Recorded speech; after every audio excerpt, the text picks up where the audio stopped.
Hey there, it's Steve from Serious Keto, and this is the Not So Serious Keto video podcast. A couple of very quick little housekeeping announcements to start off with. As with the last couple of weeks, I'm continuing to play around with my camera settings, and I think we're dialing it in, I hope. Well, I'll see, I guess, once I get to editing. Also, had to take that guitar chord poster down. I don't know what the deal is. I cannot figure out a way to position my lighting such that it doesn't reflect and create a great big glare over here. So until I figure that out, we're just going to take the poster down. Now in the second half of this podcast, I'm going to do a review of Sola bread. So if you tuned in purely for that review, I will link to that down in the timestamps below so you can jump right to it. Or, if you're new to the channel, stick around, watch the podcast, listen to the podcast, see what you think. One final thing to get out of the way before we get into the meat of this podcast is I need to apologize to one of my viewers by the name of The Peddler. I'm going to assume it's a he, but The Peddler, if you're a she, then I apologize twice. But the reason I owe The Peddler an apology is on Saturday night, I was scanning through some of the comments on my phone while simultaneously watching some TV with the wife, and I wasn't especially focused, and I didn't have my reading glasses on, and I saw this comment from The Peddler, and I completely misread it. I read it as something like, "You sound like a fat, whiny girl," something like that, and I responded with a fairly snotty response. Then, a little bit later, as I was looking through the comments again, I realized that's not what he said at all, and I just completely misread it and totally came off like a jerk. And I tried to delete the message, hoping that maybe he didn't have notifications turned on and wouldn't see it, and I accidentally wound up deleting both his message and mine.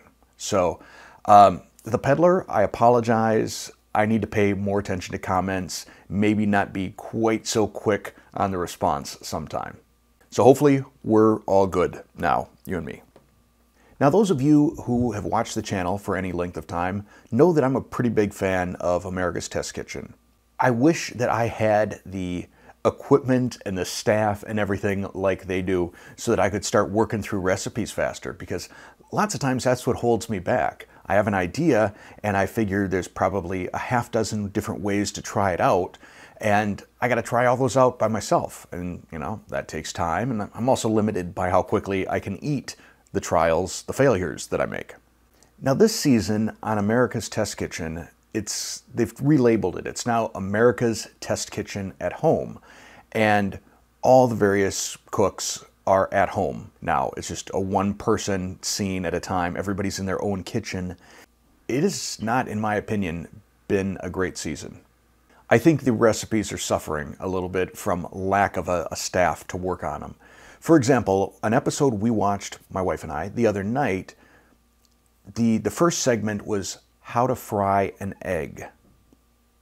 Yes, how to fry an egg.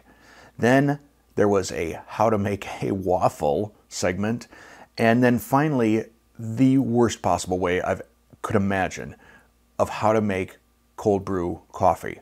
If you watched that episode and are thinking about doing cold brew coffee, my advice to you is get the Toddy cold brew system. That's what I use during the summers when I'm making iced coffee. I'll link to it down below. I love the thing. But back to America's Test Kitchen. Just curious if any of you have been watching it and if you kind of feel the same way that I felt so far this season. Now I get it, with COVID and all, it's a necessity for them to do this, but yeah, it's just been kind of a letdown this season. Milk Street, still doing all right though. Still enjoying that. They're still kicking out plenty of creative recipes. So to follow up on last week's little medical issues segment, I've gotten some results back. So first of all, a week ago this Monday, I took my at-home sleep study experiment. I don't know what they call it. Maybe it's just called a sleep study, full stop. If you've never taken one of these, I can tell you it will pretty much guarantee a bad night of sleep. For starters, you've got this watch type device on. It's, I don't know, a little smaller than a Walkman, but pretty big, pretty bulky. And from that, you've got a wire that then led to a very bulky finger thing. I think probably a pulse oximeter. And I mean, it's big big and you had to tape it on to keep it on. That was uncomfortable. So you had to have your finger just straight the whole time you were sleeping. And anytime I'd move around, I'd be sort of bumping into equipment. So then there was another thing also, about this big that you put right on your chest at about heart level. And there's a strap, an elastic strap that you got to put around just a little bit under your armpits. And then there's a cable from that leads to another device that's down here on your abdomen, and you got to strap that on with elastic. And then there's a tube that comes out of this chunk right here that then, you loop up over your ears and, up your nose. So not a comfy way to sleep.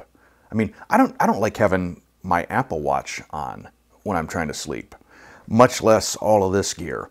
But we got the results back, and I do have a little bit of sleep apnea.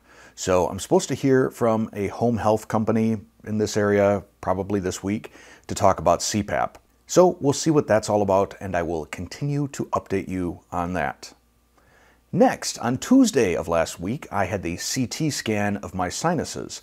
Now, the main reason for this was to determine, were my sinuses closing when I'm sleeping?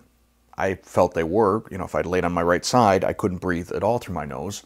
But I was also hoping that they would find something that might explain why I smell this phantom cigarette smoke that, it's been going on for a month or two. They didn't see anything. Nothing there. Now, the other good thing about when you get a CT scan is if they see anything else, for example, when I had my cardiac calcium scoring, they look and they see if there's any other non-cardiovascular things, if there's a tumor or something like that. And they didn't, I guess, find anything in my head, so that's good. Now we're going to get into briefly some men's health issues. So if that makes you uncomfortable, maybe just plug your ears or turn down the volume for a minute. But I'll go like this when I'm done. That way I'm done talking about it and you can turn the volume back up. But Wednesday was the day that I went to the urologist. It's hard to describe that in a way that just doesn't sound weird. I'll say that it wasn't bad, but that's not like a compliment. That's not like, it was a romantic moment or anything. He I guess, is just good at the DRE, and it was not an awful experience. He didn't find anything unusual by touching it, but because I've got an enlarged prostate, he wants me now to have an ultrasound, which is going to happen on March 4th, I think. So I got that to look forward to. All right, done talking about men's health issues. Now here's something that's sort of interesting, or possibly not, but my sleep doctor gave me a referral to see an ears, nose, and throat doc to maybe figure out why I've been smelling the cigarette smoke. The day that I get a call from the nurse to schedule it, I don't smell cigarette smoke. This was Friday. Saturday, no cigarette smoke. Sunday, not smelling cigarette smoke. So, I don't know. I guess this is sort of like when you have an IT problem and then the IT guy comes around and then you can't replicate the problem anymore. I don't know. Maybe things have just cleared up. I'm not sure. Now, I will tell you that one of the things I've been doing for a couple of weeks is I've been using these inhalers. They're from a company called Boom Boom. And it's predominantly eucalyptus, but they've got other flavors, mint flavors, fruit flavors. This is tropical. And, you just get it up there and take a big solid whiff, and then the other side. And I tell you, the way you can breathe through your nose after taking a whiff of one of these, I feel the air like hitting the back of my throat when I take a big deep breath after using one of these. So these are kind of cool. If you're feeling like you're smelling some phantom smells and you want to give this a try out, I will put a link down in the description below out on Amazon to this Boom Boom stuff. Now, as I count down to my 53rd birthday, which is getting closer and closer, every week I will put a Fat Steve pic from some point in my Fat Steve history, which spans, a good 25 years or so. So right here is Courtney and me. We are making some artisan bread. The first thing that you may notice, besides the fact that I'm really stretching out that extra large t-shirt right there, is my hairy arms. And you're probably thinking, I don't recall seeing Steve with hairy arms. Does he shave his arms? Yes. Yes, I do. And the reason for that is not because I feel like I'm showing off, like really awesome vascular forearms or anything like that, but I started becoming very aware on cooking channels when people would have hairy arms and hairy hands, and they're in there working food with their hairy hands and hairy arms. And I think what really kind of pushed me to the arm shaving thing was I'd been watching some videos by Michael Ruhlman, and I'm a big fan of Michael Ruhlman. I love his cookbooks, I love his nonfiction books, the whole Making of a Chef trilogy. He wrote a book called Grocery, which is a fantastic book if you're curious about how grocery stores are run. I think I've mentioned this in a previous podcast. He's got some serious arm hair and hand hair. I mean, his knuckles look like hobbit feet, hairy. And he's doing this series for Le Creuset cookware, and at some point, somebody must have noticed that, all the hand hair. So there was one episode, I think it was the seafood terrine that he did, where he had shaved his hands, and it looked very silly to me because it was just hair, just fur, and then pink hands. It looked like someone was wearing a gorilla costume and forgot to put on the gloves. And I just thought, I'm not going to go that route. I'm not just going to shave my hands. I'll just do the arms, and hopefully it's a cleaner look when I'm cooking. But I think we got like 3 more fat Steve pics coming up before my 53rd birthday. And with that, we will take a brief little mid-podcast ad break.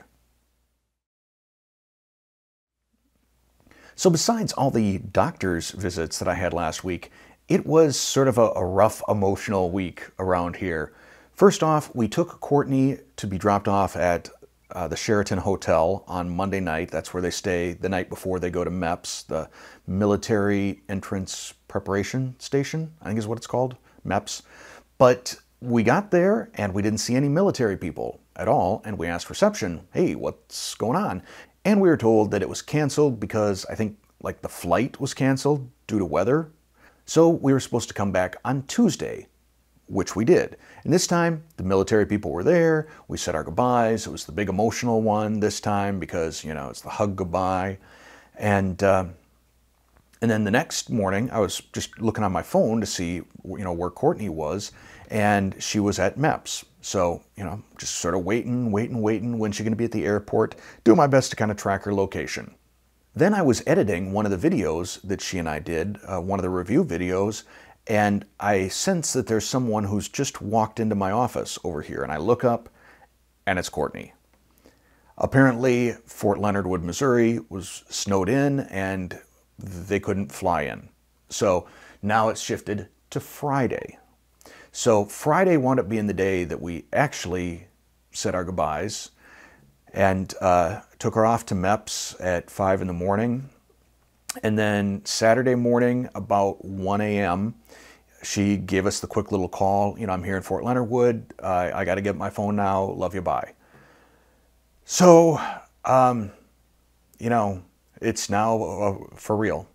And, maybe that's why I was in sort of a sour mood when I responded to the peddler's comment. But that's that update. I think we'll have probably 3 or 4 more videos that I filmed with Courtney that I'll kind of space out, throughout this month and next month. On every other one of my bread videos, I've gotten at least 1, but usually more like a dozen, comments from people saying, have you tried Sola bread yet? You got to review Sola. So when I go to the grocery store, I keep my eyes open to see if I see some Sola. And this last time, a couple days ago, went to the grocery store and found me some Sola. Unfortunately, I broke one of my cardinal rules. I didn't look at the ingredients before I bought it. I was just so excited to see Sola bread. And they only had 2 loaves, so I quickly snatched one up. I thought about snatching 2. I'd really be kicking myself now had I done that. Because I got home and I looked at the ingredients. Now, I'm going to read them off, but I'll also put a picture up here so you can read them too. This is quite a lengthy list. And actually, before I read it, you know, that picture of Courtney and me making artisan bread, that had 4 ingredients: flour, water, salt, yeast. That's it. That's all you need to make a really amazing loaf of bread. Seems that that's not so much the case with keto bread. So, ingredients: water, vital wheat gluten, soybean oil. Soybean oil is the 3rd ingredient in this thing. Now, brief rant. I don't know why it is that, well, I do know why it is. They probably save a couple of pennies on a loaf of bread by using soybean oil instead of a better oil. Use avocado oil, use olive oil, something. Use MCT oil. But soybean oil is like the most garbage oil I think out there. Unless someone knows of something worse, I'm going to make that claim, that it's just the worst. But if I'm paying $4 for a little loaf of bread like this, I wouldn't be especially bothered to pay $4.25 for it just to have a decent oil in it. All right, moving on. We have resistant tapioca starch, a seed mix of whole millet, flaxseed, sunflower seed, and chia seed. So that's like the first thing on there that sounds, you know, not completely sketchy. Oat fiber, resistant starch, yeast, egg, wheat flour, sunflower seed flour, soy flour, vinegar, erythritol, salt, tagatose, flaxseed meal, non-milk fat milk, cellulose gum, sugar, buttermilk powder, additional enzyme, soy lecithin, guar gum, calcium propionate, sorbic acid, enriched wheat flour, ascorbic acid, monk fruit extract, xanthan gum, natural flavors, stevia leaf extract. So we've got at least 3 different instances of wheat in here, although, you know, vital wheat gluten is really more of a protein. You've got that. There's 4 different sweeteners used in this. Now, I know it doesn't say keto anywhere on here. It just says 4 net grams of carbs per slice. And this is the size of a slice. By comparison, this is the size of my iPhone. It's thin, it's tiny, and if you're looking to make a sandwich out of it, you're still looking at 8 net grams of carbs. Now, that's not a huge deal for me because usually I just have 1 meal a day and a late afternoon snack. So on any given day, I probably have between 18 and 20 net grams of carbs available to me come dinner time. So last night, I toasted up a couple slices of this and used it as a bun for a bacon cheddar burger. The taste of this stuff, it's on par with any other keto-seeded bread. I'd say it's comparable to that Aunt Millie's Net Carb Smart or whatever it's called. Pretty similar to that, although I think the slices are actually smaller. But I really don't even care about the flavor just because it's got so much trash in the ingredients. And I wouldn't even care so much about the trashy ingredients except for how it made me feel. I made a burger with this on Saturday night. I woke up Sunday morning, that's today because I'm recording this on Sunday. My knees hurt bad. My knuckles feel swollen. I'm dealing with some serious inflammation from this, worse than any other keto bread that I've had or low carb bread that I've had. Probably worse than when I was doing those resistant starch experiments. It bothered me enough that it woke me up this morning. I felt my knees, I felt old, and I do not like feeling old. I do not at all miss the way that I felt 2.5 years ago. Additionally, I weighed myself this morning and I was up 4.6 pounds. The rest of my eating yesterday was completely normal. It was right in line with how I eat every day. The only difference was this bread. So I know it's probably just water weight, but I feel bloated from this stuff. And 4.6 pounds in one day is no joke. But wait, it gets better from here. That's sarcasm, by the way, because I talk about in my transition video number 6, some of the side effects of keto, and one of the side effects is pretty much a complete lack of gas. I don't break wind much at all anymore. And if I do, it's pretty much just a sound effect. It's nothing more. I have had, since about 3 a.m., a lot of stomach issues. So lots of trips to the bathroom and a lot of gas as well. Like a lot. These things are not mild. These will peel some paint off the wall. Just horrific. So would I recommend Sola bread? No. Certainly not this 4 net gram carb variety. It has treated me very poorly. If you've had better success with it, great. If you haven't tried it, I'm probably going to advise you against it, just based on my experience. To me, that was $4 right down the drain. In terms of last week's Easter egg, Donkey Kong. Almost everyone got it. I think one person thought it was Curious George. But no, I was following up Mario from 2 weeks ago with Donkey Kong this past week. And that is it for this podcast. As always, thank you so much for watching or listening.